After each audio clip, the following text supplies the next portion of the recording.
नमस्कार, भारत समाचार का डिजिटल प्लेटफॉर्म आप देख रहे हो। मैं हूं आपके साथ प्रियव्रत दीक्षित। आज की इस वीडियो में बात करने वाले हैं राजा हत्याकांड को लेकर। राजा की हत्या ने पूरे देश को सकते में डाल दिया कि आखिर एक पत्नी इतनी खूंखार कैसे हो सकती है, आखिर एक पत्नी इतनी निर्दयी कैसे हो सकती है, आखिर एक पत्नी इतनी शातिर कैसे हो सकती है। जी हाँ, हम बात कर रहे हैं सोनम के बारे में। अब इसको लेकर एक और नया कनेक्शन सामने आया। इस बार कनेक्शन ज्योतिष है। हालांकि भारत समाचार अंधविश्वास पर भरोसा नहीं करता है, लेकिन जिस तरीके से जो ज्योतिष की बातें सामने आई हैं वो भी चौंकाने वाली हैं और अब परिवार को कहीं ना कहीं उन ज्योतिष की बातों पर भरोसा सा होने लग गया है। सोनम जिस तरीके से गाजीपुर पहुंची, गाजीपुर एक ढाबे पर जिस तरीके से सोनम ने मदद मांगी और मदद मांगने के बाद किस तरीके से उसने पुलिस को इत्तला दी और उसके बाद इस पूरी घटनाक्रम का खुलासा हुआ है। कहीं ना कहीं इस सब मामले को लेकर अब ज्योतिष कनेक्शन सामने आ चुका है। घर वालों का मानना है कि ज्योतिष की कुछ बातें नहीं मानी गई, तभी ज्योतिष की भविष्यवाणी अब सामने आ रही है जो सटीक साबित हो रही है। राजा की हत्या के मामले में सोनम रघुवंशी को हिरासत में लिया गया।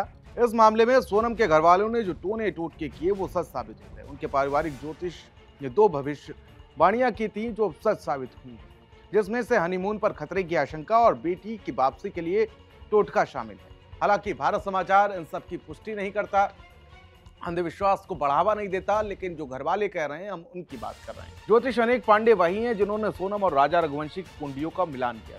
दोनों की ही कुंडली में मांगलिक दोष था।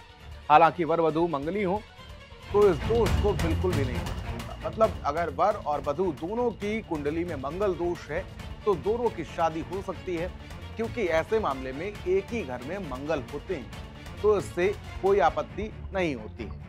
पहले शादी की तारीख 16 मई थी, लेकिन किन्हीं वजहों से 11 मई को शादी कर ली। समारोह के बाद ज्योतिष ने 12 मई को कहा था कि सोनम की विदाई मायके से ससुराल 31 मई से पहले मत करना, 31 मई को भी दोपहर या शाम के बीच में करना। हालांकि सोनम की विदाई 3 दिन बाद ही कर दी। साथ ही साथ सोनम के पिता को हालिया घटना के बाद एहसास हुआ कि ये सब ज्योतिष की बातें नहीं मानने के चलते ही हो रहा है। तो वहीं इसलिए वापस ज्योतिष की सलाह ली गई और दरवाजे पर उल्टी तस्वीर लगाई गई। मतलब जब सोनम मिल नहीं रही थी, सोनम लापता थी, तो तब तक उनके पिता को एहसास हो चुका था कि कहीं ना कहीं ये सब ज्योतिष की बातें जो नहीं मानी गई उसी वजह से हो रहा है। उसके बाद ज्योतिष की सलाह ली गई और ज्योतिष ने कहा कि एक उल्टी तस्वीर सोनम की दरवाजे पर लटका दी जाए। ज्योतिष अनेक पांडे ने इस मामले में अन्य कई भविष्यवाणियां की थी जो सच साबित हुई हैं। उन्होंने 5 जून को दोनों को बाहर जाने से मना किया था, पर सोनम के पिता का कहना है कि दोनों घूमने की प्लानिंग पहले ही बना चुके थे। मतलब एक तरफ ज्योतिष ने मना किया था, लेकिन पहले से ही उनकी पूरी प्लानिंग तय हुई थी, तो ज्योतिष के हिसाब से वो भी नहीं हुआ। उसके बाद जब तस्वीर उल्टी टांगी गई तो सोनम वापस लौट आई, तो ज्योतिष की वो बात पर भरोसा हो गया।